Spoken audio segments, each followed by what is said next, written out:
সকল সাধুগুরু বৈষ্ণবের চরণে আমার কোটি কোটি দণ্ডবত প্রণাম। ভক্তিমতী মায়েরা ও বাবারা, সকলের চরণে আমার দণ্ডবত প্রণাম। আজকের এই মধ্যাহ্নকালীন যে কীর্তন, আপনাদের এই যে গ্রামে, কি জানো গ্রামটার নাম? ঘুষিঘাটা লক গেট, এই আপনারা যে কীর্তনের আয়োজন করেছেন, আচ্ছা আচ্ছা, এই যে ঘুষিঘাটা হরিনাম সেবা সমিতি, আপনাদের সবার সহযোগিতায় যে আজকে কীর্তনের সম্ভব হয়েছে। হরিনাম সংকীর্তন করলে জীবের কল্যাণ হয়, জগতের মঙ্গল হয়। তো যাই হোক, আমি এসেছি অনেক দূর থেকে, বড়হানগর পাটবাড়ি আশ্রম, আপনারা সবাই জানেন, কলকাতা থেকে। তো আপনারা দুহাত ভরে আমাকে আশীর্বাদ করবেন, যেন কিছু হরিকথা কৃষ্ণ কথা আপনাদের চরণে নিবেদন করতে পারি। যদি কিছু ভুল ত্রুটি করি, আপনারা নিজ সন্তানকে আমাকে মার্জনা করবেন। সর্বপ্রথম বলছেন, কীর্তন কি রত্ন বা কীর্তন কি বিষয়, সেটা জানতে গেলে একটু ভক্তির প্রয়োজন হয় বাবা। যত যত পদকর্তারা পদ রচনা করেছেন, যত যত ঋষিমণিরা তারা উপলব্ধি করেছেন, সবাই কিন্তু ভক্তি যোগের মাধ্যমে। বিশেষ করে ভক্তির প্রয়োজন আগে। এখানে যুক্তিবাদীকে খাড়া করলে ভক্তি রাজ্যে প্রবেশ করা যাবে না বাবা। কোটি কোটি বছর ধরে আমাদের বাংলার তথা সারা ভারতবর্ষের বুকে কেউ না কেউ বৈরাগ্য নিয়ে বৃন্দাবনে গিয়ে ভজন করছেন। আমরা দুর্ভাগ্য, আমরা সেইভাবে যেতে পারি না। সংসার বাসনা সমস্ত কিছু নিয়ে আমরা সংসারে পড়ে আছি।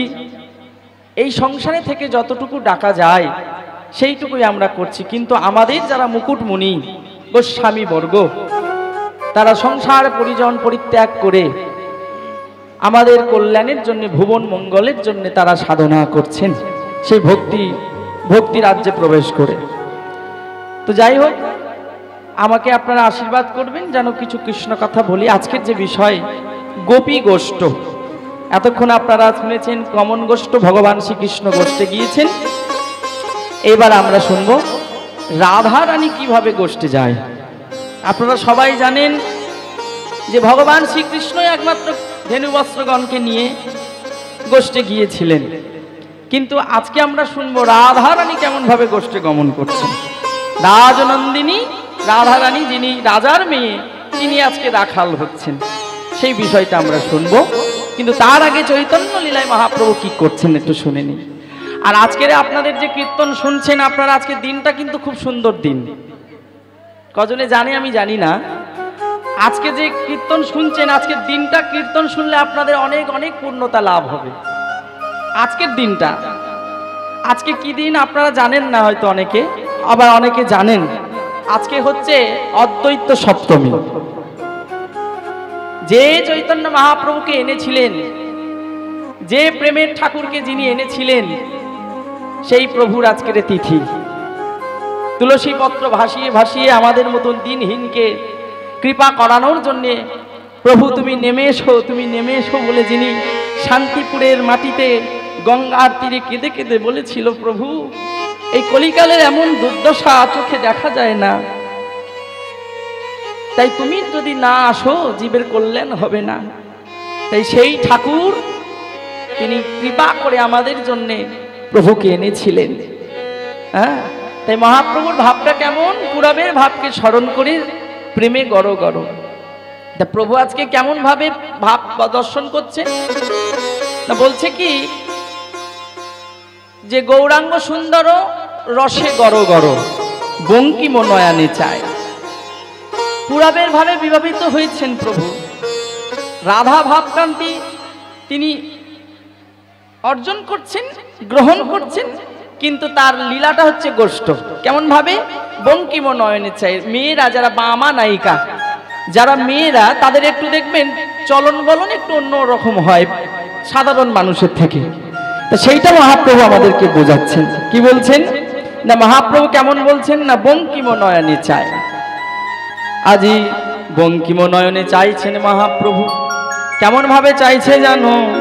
দেখিবারো কিবা শোভায় আজি, দেখিবারো কিবা শোভায় আজি, দেখিবারো কিবা শোভায় আজি, দেখিবারো কিবা শোভায় আছে। আর বঙ্কিম নয়নে চাহে প্রভু আমার, বঙ্কিম নয়নে চাহে। প্রেমে বিভোর হইয়াছে, প্রেমে বিভোর হইয়াছে। না পুরব লীলা স্মরণ করি, প্রেমে বিভোর হইয়া, ওই পুরব লীলা স্মরণ করি, প্রেমের পাবন গৌর হরি। প্রেমের লীলা স্মরণ করি, পাবন গৌর ওই পুরব লীলা স্মরণ করি, প্রতিটি পাবন গৌর। আজ পুরব তা বরণ করি। মহাপ্রভুর এই ভাব দর্শন করে পদকর্তা বললেন, আনন্দ লীলাময় বিগ্রহায়। পতিত পাবন আনন্দিত আজকে রে। কেমন আনন্দ? আনন্দ লীলাময়। মহাপ্রভুর স্বরূপটা কেমন? আনন্দময়। তাকে দেখলেই যেন কত আনন্দ হয়। আনন্দ এবং লীলাময়, আনন্দ লীলাময় বিগ্রহ। ও মায়েরা, আমরা মহাপ্রভুকে দর্শন করে কত আনন্দ পাই। তাই সেই স্বরূপটা এমন সুন্দর স্বরূপ, বিধাতা যে কেমন ভাবে তৈরি করেছে তার বর্ণনা বিধাতাই দিতে পারছে না। সেই স্বরূপকান্তি দর্শন করে আনন্দে বিভোর হয়ে গেলেন। তাই আনন্দ লীলাময় বিগ্রহায় হে মা ভো দিব্যচ্ছতি। তার অঙ্গকান্তিটা কেমন না, সোনার মতো। এবার সোনার গায়ে যখন আলো পড়েছে, যখনই আলো পড়েছে সেটা প্রতিফলন হচ্ছে। আয়নাতে যেমন আলো পড়লে এক জায়গায়, আয়নার গায়ে আলো পড়লে ওই আলোটা গিয়ে দেখবেন আরেক জায়গায় গিয়ে পড়ে, তেমন চৈতন্য মহাপ্রভুর অঙ্গের ছটা চৌদিকে ছড়িয়ে পড়েছে। আনন্দ লীলাময় বিগ্রহায় হে মা ভো দিব্যচ্ছবি সুন্দরায় তস্মৈ মহা প্রেম রসপ্রদায়। এইবার আপনাদের বলি একটা সুন্দর কথা। প্রেম, আপনারা যারা কৃষ্ণ নামে ডুবেছেন, আমার অনেক বাবাজি বৈষ্ণব আছেন, গোসাই আছেন, এটা কাউকে বোঝানো যাবে না যে কৃষ্ণ প্রেমে কি আনন্দ। এখানে কোনো যুক্তি খাড়া করলে প্রমাণ পাবেন না। কি প্রেম? সেই প্রেমকে বলছেন যে ভগবান আমাদের নারায়ণ ছিলেন, নারায়ণ আমাদের জন্য কি করেছেন। ত্রেতা যুগে রামচন্দ্র কি করেছেন, দাপর যুগে ভগবান শ্রীকৃষ্ণ কি করেছেন, কিন্তু চৈতন্য মহাপ্রভু কি করেছে? প্রশ্ন করছে যে সত্য যুগে নারায়ণ আমাদেরকে কিছু দেননি, দিয়েছে একটা জিনিস, সেটা হচ্ছে সত্যতা। সচ্চিত্তে থাকো, সত্যতা। তিনি সত্য কথা বলা শিখিয়েছেন। আর কিছু করেছেন? আর কিছু করেননি। ত্রেতা যুগে কি করেছেন? ত্রেতা যুগে রামচন্দ্র আদর্শ শিখিয়েছেন, বাবা মাকে ভালোবাসতে শেখো, পরিজনকে ভালোবাসতে শেখো, মানুষকে ভালোবাসো, জীবকে ভালোবাসো, তবে তুমি শান্তিতে থাকবে।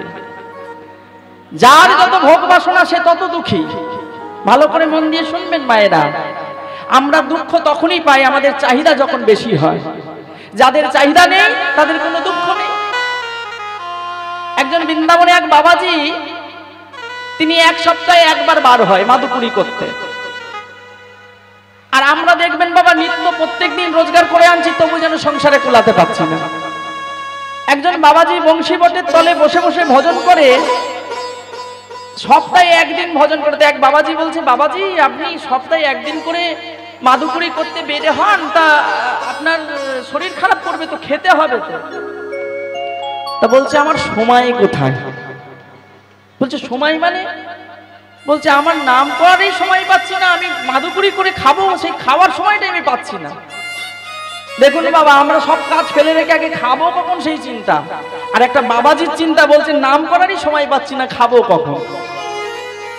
তা বলছে প্রভু তাহলে আপনি কি করে থাকবেন?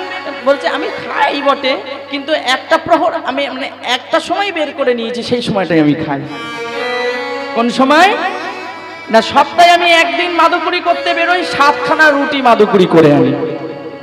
ভালো করে শুনবেন মায়েরা, ভক্তির জায়গাটা কোথায় আর আমাদের জায়গাটা কোথায়। সপ্তাহে একদিন বের হই, 7খানা মাদুকুরি করে আনি রুটি। বৃন্দাবনে রুটি দেয় ব্রজবাসীরা। সেই রুটিটা কি করেন, রোদে ভালো করে শুকিয়ে নেয়। শুকনো রুটি কটকটে, বুঝলেন, পাঁপড়ের মতো। আপনারা খাবেন, বাসি রুটি খান আপনারা, তারপরের দিনে ফেলে দেওয়া হয়। আর সেই বাবাজি কি করছেন, সপ্তাহে একদিন মাদুকুরি করতে যায়, 7খানা রুটি পায়, সেই রুটিটা আবার শুকনো করে রেখে দেয়।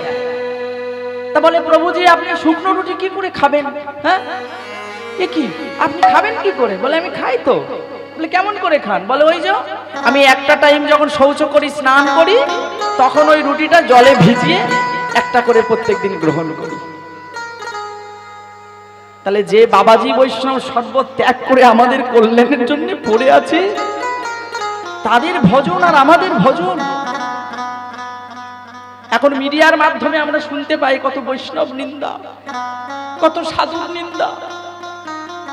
এগুলো আমাদের দুর্ভাগ্য যে আজকের বাজারে এসে আমাদের শুনতে হচ্ছে। সনাতন ধর্মের মানুষ হয়ে গর্বপাত করি, কিন্তু কর্ণমূলে আমাদের যা শব্দ শ্রবণ করছি, বৈষ্ণব নিন্দা, সাধু নিন্দা শুনতে শুনতে আমাদের দেহটা বিষময় হয়ে যাচ্ছে। এই বিষময় দেহকে পরিত্যাগ যতদিন না করবো, বোধহয় আমাদের শান্তি হবে না। তাদের আদর্শ আর আমাদের আদর্শ, এটা শিখিয়েছে কে? এই ভজনের শিক্ষা কে দিয়েছে? যখন ব্রাহ্মণ্যবাদী ছেয়ে গিয়েছে, মানুষ কোথায় যাবে চিন্তা করে পাচ্ছেন না, তখন চৈতন্য মহাপ্রভু এসেছিলেন। ভগবান শ্রীকৃষ্ণকে নিয়ে আমরা এত মাতামাতি করি, কৃষ্ণ আমাদের জন্য কি করেছে? নারায়ণ ছিলেন 60টি গুণের, কৃষ্ণ ছিলেন 60টি গুণ, তার এক্সট্রা 4টে গুণ ছিল 64টি গুণ। 4টি গুণের প্রকাশ তিনি করেছেন, কিন্তু জীবের কল্যাণ হবে সেই চিন্তা করেছেন? তিনি তার লীলা প্রকাশ করেছেন, লীলা প্রকাশ করেছেন, সেই লীলা সাধন করলে মানুষ শান্তি পাবে। কিন্তু সেই লীলাকে জানালো কে? একবার চিন্তা করে দেখেছেন? সেই লীলা জানিয়েছে কে না, ওইখানে বললেন তস্মৈ মহাপ্রেম রসাপ্রদায়। তিনি শুধু প্রেম দেননি, মহাপ্রেম। মহাজন কলম দিচ্ছেন, শুধু প্রেম নয়, মহাপ্রেম রসাপ্রদায়। তিনি বলছেন যাগযজ্ঞ পূজা অর্চনা কিছু করতে হবে না, শুধু বদন ভরে নাম করো। এবার নাম করো যেই বলেছে, মানুষ ভাবছে খুব শান্তি, নাম করবো তো খরচা কম। এবার নামের মধ্যেও পার্থক্য আছে। কোটি জন্ম করো যদি নাম সংকীর্তন, নাম সংকীর্তন তথাপি না মেলে ব্রজের নন্দন। ব্রজের নন্দন।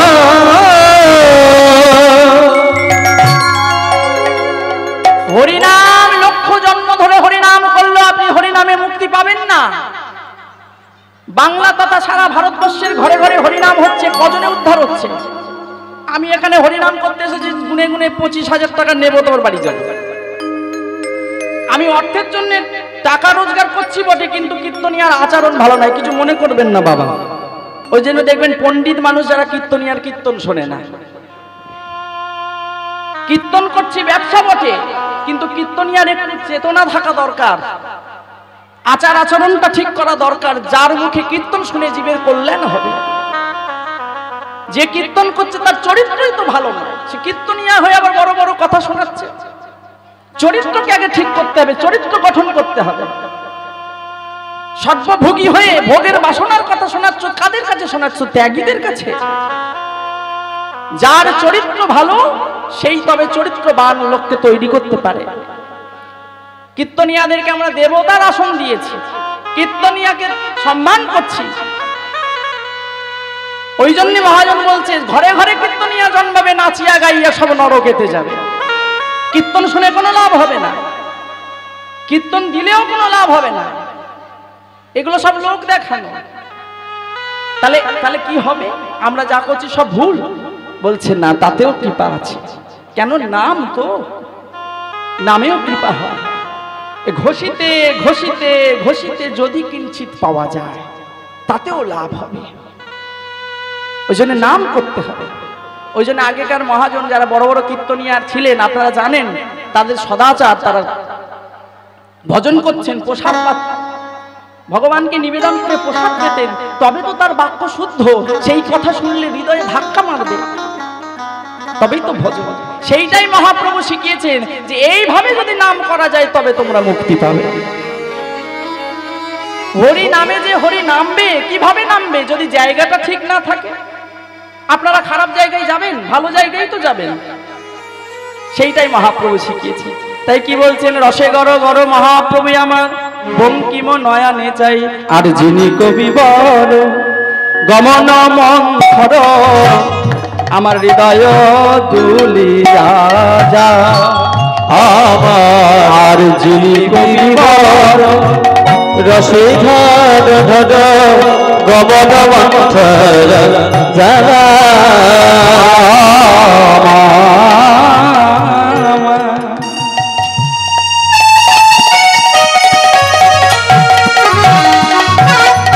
মহাপ্রভু আমার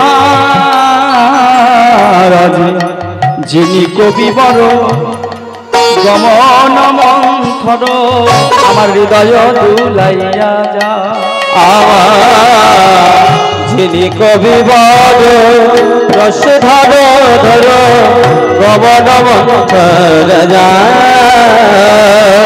বলি আমার হৃদয় দুলিয়া যাই গো,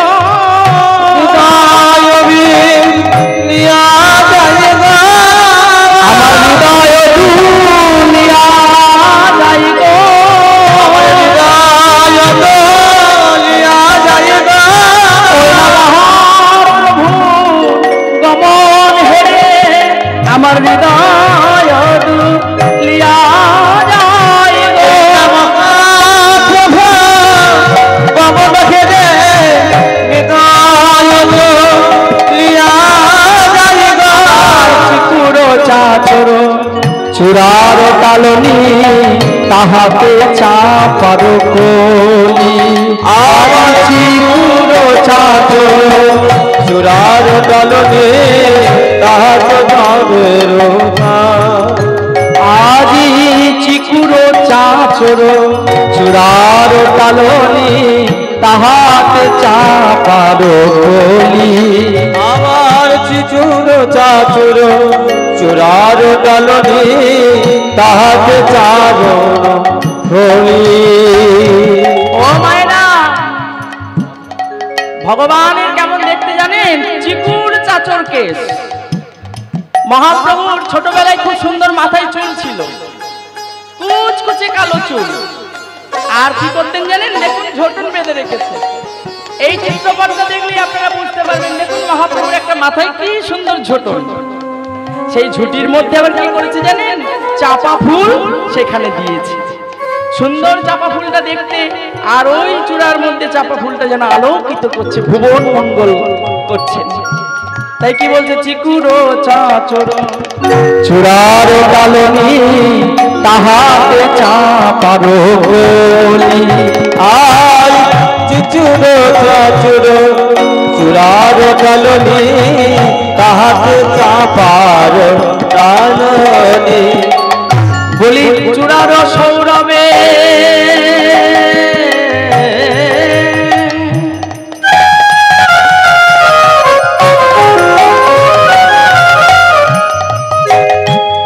বলি চূড়ার সৌরভে জগৎ ভরালো।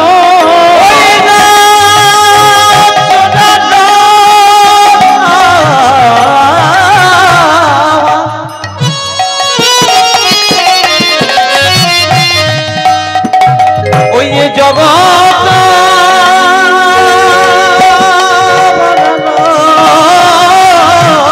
চূড়ার সৌরভে জগৎ মাতালো।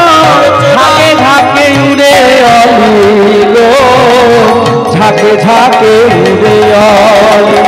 আজি চূড়ার সৌরভে জগৎ মাতালো, ঝাঁকে ঝাঁকে উড়ে অলিল, ঝাঁকে ঝাঁকে উড়ে অলি।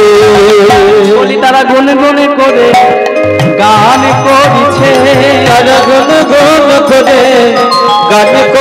বুঝছই না সৌরভের নাসিকায় সৌরভ এলো বলে গুনে গুনে করে গান করিছে বলে নাসিকায় সৌরভ এলো বলে প্রাণ ভরে নাম করে হরি হরি এলো বলে প্রাণ ভরে নাম করে নাসিকায় সৌরভ এলো বলে প্রাণ ভরে নাম করে নাসিকায় সৌরভ এলো বলে নাসিকায় সৌরভ এলো বলে। জগত মাতালো। এখানে একটা প্রশ্ন আছে বাবা, কি বলছেন যে চূড়ারো সৌরভে জগত ভরালো ঝাঁকে ঝাঁকে উড়ে অলি। ফুলের গন্ধ আছে তো, যখন ফুল ফোটে সেই গন্ধে জগৎকে বাতিয়ে দেয়। এবার যদি আধ্যাত্মিক চেতনার দিকে আমরা যাই যে ভগবানের গন্ধটা কেমন, বলছেন শোনেন মায়েরা, যারা ভক্তিমতী মায়ের আছে দেখবেন, অনুভব করবেন, এগুলো সব অনুভবের জিনিস। ধর্ম হচ্ছে বিশ্বাসের জায়গা, অনুভবের জায়গা। আপনারা যখন ঠাকুর ঘরে যাবেন ভগবান আছে কিনা বুঝতে পারবেন। কেমন ভাবে বুঝতে পারবেন? দেখবেন ভিতরে একটা আনন্দ অনুভব হবে, গায়ে কি হবে, পুলকিত হবে। তখন আপনি বুঝতে পারবেন যে আমি এখানে ভগবান বিরাজমান। এবারে যদি যুক্তিবাদীরা প্রশ্ন করে, এগুলো অনুভবের জায়গা বাবা। যারা ভজন করে তারা জানে ভগবান কি জিনিস। গোপালকে সেবা করলে গোপাল সত্যি না মিথ্যে তারাই বুঝতে পারে। গায়ে দেখবেন পুলক দেবে, তাই এগুলো কি মিথ্যে? বিশ্বাস। এবার আপনাকে যদি প্রশ্ন করি ভগবান কি জগতে দেখা যায়? কোথায় ভগবান? চোখে তো দেখতে পাচ্ছি না। যেটা চোখে দেখতে পাবো তবেই তো বিশ্বাস করবো ভগবান আছে কিনা। হ্যাঁ, ভগবান কোথায়? ওই যে একটা রাজা প্রশ্ন করেছিল একটা সাধু বাবাকে। সাধু বাবাকে প্রশ্ন করছো, সাধু সর্বক্ষণ দেখি তো এই গাছতলায় বসে বসে কি সব যেন করেন আপনি, তা আপনি ভগবানকে দেখেছেন? বলছে হ্যাঁ বাবা ভগবানকে দেখেছি। বলছে ভগবানকে আপনি দেখেছেন? কি সর্বনাশ, তা আমাকে দেখাতে পারবেন? বলছে হ্যাঁ পারবো। তা বলছে ঠিক আছে, আপনি আমার রাজসভায় যাবেন, সবার সামনে আপনাকে প্রমাণ করতে হবে যে ভগবানকে দেখা যায় কিনা। তা বলছে বেশ যাব। এবারে সেই সাধু বাবা এখন সেই রাজার রাজসভায় গিয়েছে। এবার গিয়ে তখন প্রশ্ন করছে, বলো সাধু বাবা তুমি ভগবানকে দেখেছো কি না? বলছে হ্যাঁ দেখেছি। বলে প্রমাণ করো। তখন বলছে দেখো বাবা, খালি পেটে কি আর বকা যায়? যদি একটু দুধ টুধ দিতেন খেয়ে দিয়ে তাহলে বলতাম, খালি পেটে অত বাবা বকতে পারবো না। তা বেশ ঠিক আছে, দুধ দেওয়া হলো। বাবা ভালো করে শুনবেন, দুধ দেওয়া হলো। এবার সাধু বাবাকে যখন দুধ দিয়েছে সেই দুগ্ধটা কি করছে, আঙুল দিয়ে ঘোরাচ্ছে। কি গো সাধু বাবা, আপনি বললেন যে খিদে পেয়েছে, তাহলে দুধটা পান করুন। হ্যাঁ, তা বলছে হ্যাঁ খাবো তো। কেন? তা খান, দেরি করছেন কেন? আমার অত সময় নেই। বলে না, আমি দুধে থেকে ঘিটা তুলে ফেলে দিয়ে খাবো। কেন? ঘিয়েতে অম্বল হয় তো তাই। যখনই এই কথা বলেছে যে দুধ থেকে আপনি ঘি তুলে ফেলে দেবেন, বলছে হ্যাঁ। বলছে আপনি কি বোকা গো? বলে কেন? বলে জানেন ওই ঘি কি করে তৈরি করতে হয়? দুধকে জাল দিতে হবে, দুধে দই বসাতে হবে, দইকে ফাটলে মাখন হবে, মাখনকে জাল দিলে তবেই দুধ হবে। বলে আমি বোকা নয়, আপনি বোকা। বলছে আমি রাজা, আমি বোকা? বলছে হ্যাঁ আপনি বোকা। আপনি শুধু শুধু ভগবানকে দেখে নেবেন। দুধে থেকে ঘি বের করতে কি করলে কি কি করতে হয়? কেন? দুধ জাল দিতে হবে, দই বসাতে হবে, তারপরে মন্থন করতে হবে, মাখন তৈরি হবে, মাখন জাল দিলে ঘি তৈরি হবে। মহারাজ, ভগবানের দেখার পথটাই আপনি বলে দিচ্ছেন। আপনি একটু লক্ষ্য করে দেখুন, যারা ভগবানকে দেখছে তারা ওই রকম দুধকে জাল দিচ্ছে, ভজনের দ্বারায় দুগ্ধ জাল দিয়ে ভজনের রতিকে তৈরি করছে, মাখনে পরিণত করছে, সেই মাখনটাকে জাল দিয়ে ঘিয়ে পরিণত করছে। ভজন সিদ্ধ হয়ে গেছে, তারপরেই সেই ভগবানকে দর্শন করছে।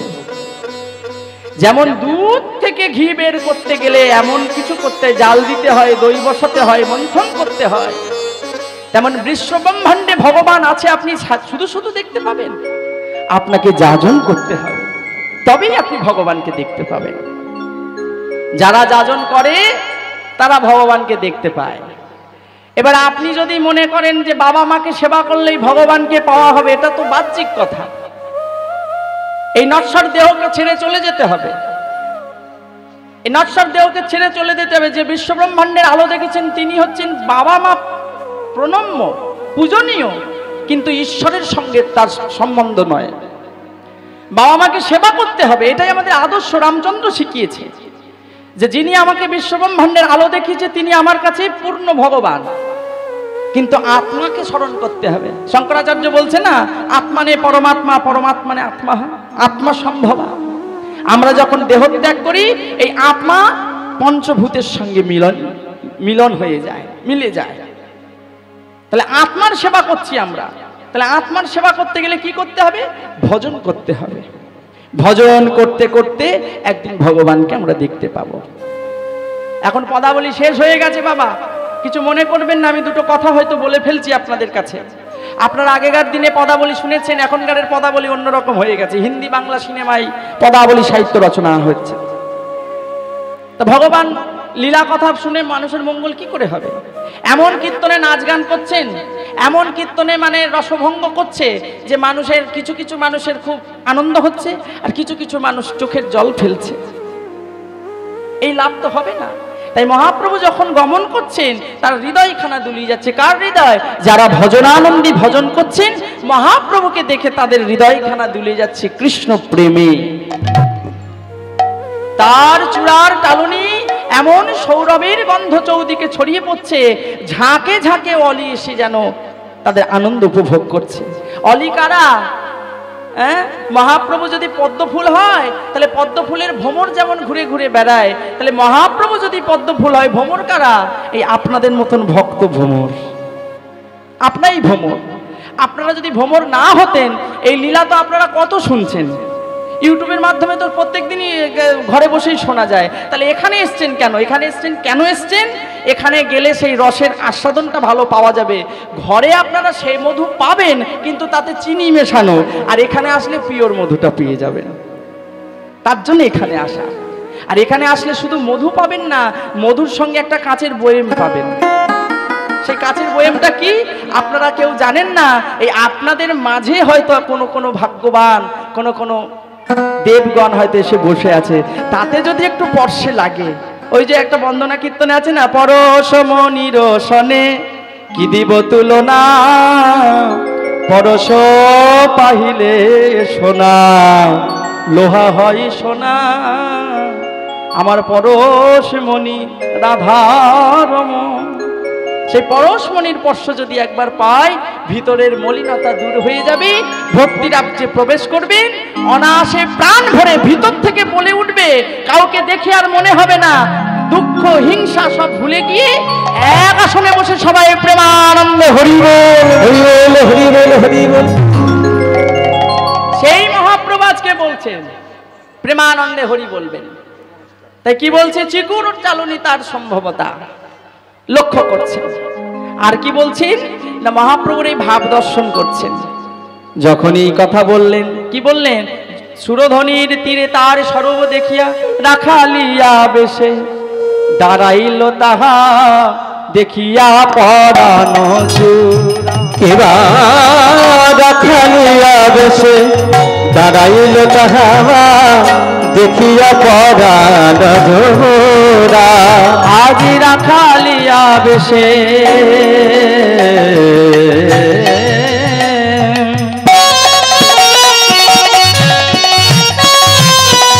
দাঁড়াইল তাহা দেখিয়া পরানো জুড়া। ওই না রাখালিয়া বেশে দাঁড়াইল তাহা দেখিয়া পরানো জোড়া। বলি রাখাল ভাবে উদয় হলো, রাখাল ভাবে উদয় হলো, রাখাল ভাবে উদয় হলো, রাখাল ভাবে উদয় হলো। না ভাব দেখে এই মনে হয় রাখাল ভাবে উদয় হলো। ওই না ভাব দেখে এই মনে হয় রাখাল ভাবে উদয় হলো। হরিয়া ভক্ত সবে আনন্দিত মুখে বলে হরি হরি হরি। হরিয়া ভক্ত দুটি ভক্ত সবে বলে হরি হরি আজি দেখিয়া ভক্ত হইয়া আনন্দিত সবে বলে হরি হরি আজ হইয়া ভক্ত ওকে বলে হতো সবে বলে হরি হরি সবাই প্রাণ ভরে হরি বল বলে সবাই প্রাণ ভরে হরি বল বলে না নদিয়াবাসী গৌর পাইল বলে প্রাণ ভরে হরি বল বলে না নদিয়াবাসী গৌর পাইল বলে প্রাণ ভরে হরি বলে না নদিয়াবাসী গৌর পেল বলে প্রাণ ভরে হরি বল বলে গৌর পেল বলে প্রাণ ভরে হরি বল বলে গৌর পেল প্রাণ ভরে হরি বল বলে হরি বলে প্রাণ ভরে হরি বল ওই নদিয়াবাসী গৌর পেল বলে প্রাণ ভরে হরি বল বলে প্রাণ ভরে নদিয়াবাসী হরি বল বলছে। হরি বল বললে কি সুখ, নদিয়াবাসী হরি বল বলছে। আর বাসুদেব ঘোষ এক পাশে দাঁড়ায় রস প্রকাশ করছেন, মহাপ্রভুর এমন লীলা আস্বাদন করছেন, আনন্দ করছেন নদিয়াবাসী। আহা কেমন সুন্দর ভাব দেখো, মহাপ্রভুর স্বরূপটা কেমন যেন যেন নাগরী নাগরী ভাব। আজকে তার ভাবটা কেমন যেন একটু মেয়ে মেয়ে ভাব, নাগরী নাগরী ভাব। তাই লোচন দাস এক পাশে দেখে বলছে, গৌর রত্নকে কেমন দেখতে জানো, গৌর রত্নকে দেখতে কেমন জানো, তাকে যদি অলংকার করে পরা যেত। গৌর রত্নকে দেখে আমাদের কি মনে হচ্ছে জানো, গৌর হরি যদি অলংকার করে পরা যেত তাহলে কি করতাম জানো। মহাজন এক পাশে দাঁড়িয়ে বলছে, কি করতাম জানো, যেখানে যেমন সাজে সেইখানেই আমি ধারণ করতাম। এই গানটার মধ্যে বলছে, পদাবলিতে বলছে যে দেখুন যারা গৌরকে ভালোবেসেছে তারা গৌর রত্ন যেখানে যেমন শোভা পায় তারা সেখানে সেজেছে। কি বলছে পদাবলিতে না, বলছে কি জানো, আমি গৌর রতন করে যতন রাখব হিয়ার মাঝে, গৌর ভূষণ করব ধারণ আমার যেথায় যেমন সাজে। আমি গৌর রতন করে যত রাখব হিয়ার মাঝে, গৌর ভূষণ করব ধারণ যেথায় যেমন সাজে। আমি গৌর বরণ গৌর চরণায় গৌর লিখিব গায়। আমি গৌর বরণ গৌর চরণায় গৌর লিখিব গায়।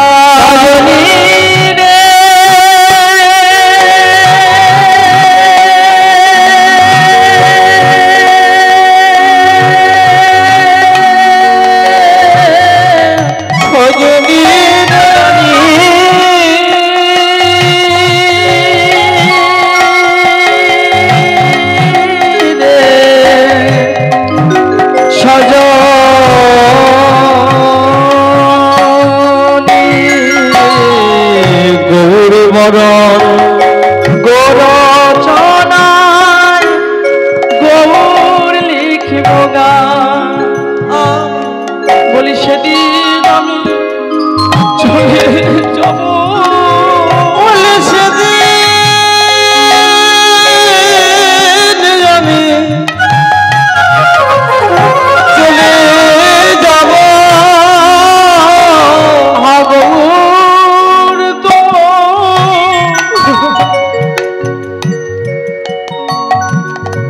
হলাম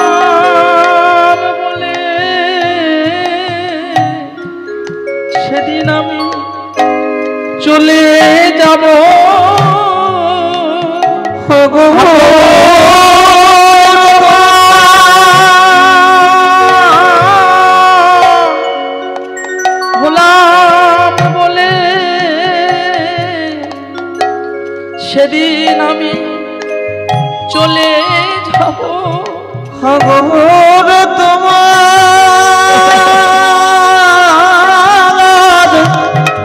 হলাম বলে বলি সেদিন আমি চলে যাব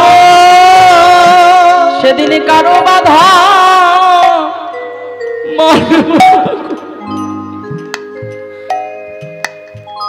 গৌর তোমার সেদিন কারো বাধা মানব না গো সেদিন আমি চলে যাব আমি গৌর বলে গরব করে পথে যাব চলে। যারা গৌরকে ভালোবাসে বাবা, গৌরকে ভালোবেসে যদি কলঙ্ক আসে আসুক, তবু গৌর পথ ছাড়ব না। গৌর হরি, আমার অপরাধ করা স্বভাব, কিন্তু তোমার যে ক্ষমা করা স্বভাব। তুমি কৃপা করো, তোমাকে ভালোবেসেছি বলে আমাকে সবাই ছেড়ে চলে গিয়েছে, কিন্তু তুমি যেন আমায় ছেড়ে যেও না। হে গৌর হরি, গৌর বলে গরব করে পথে যাব চলে। জানো কি করব? আমার এই রূপ যৌবন সব গৌর চরণে সমর্পণ করব। দাস লোচন বলে কৌতূহলে আমি দেখব বসে বসে। তা লোচন বলে কৌতূহলে দেখব বসে বসে। দেখব আমার কারা গেছে কারা আছে। বলে কারা গেছে হরি বল হরি আছে। আমি গৌর ভালো বেসেছি, আমার কারা গেছে কারা আছে। আমি গৌর ভালো বেসেছি বলে বলি কারা গেছে আর কারা আছে। আমি গৌর ভালো বেসেছি বলে দাসলোচন বলে কৌতূহলে আমি গৌর ভালো বেসেছি বলে লোচন বলে কৌতূহল। আমি গৌর ভালো বেসেছি বলে লোচন বলে কৌতূহল। গৌর ভেসেছি বলে দাসলোচন বলে কৌতূহলে। সেই প্রেম রত্নকে প্রকাশ করছেন দাসলোচন দাস নাগরী স্বরূপা হয়ে, আর বাসুদেব এক পাশে দাঁড়িয়ে সেই রস আস্বাদন করছেন।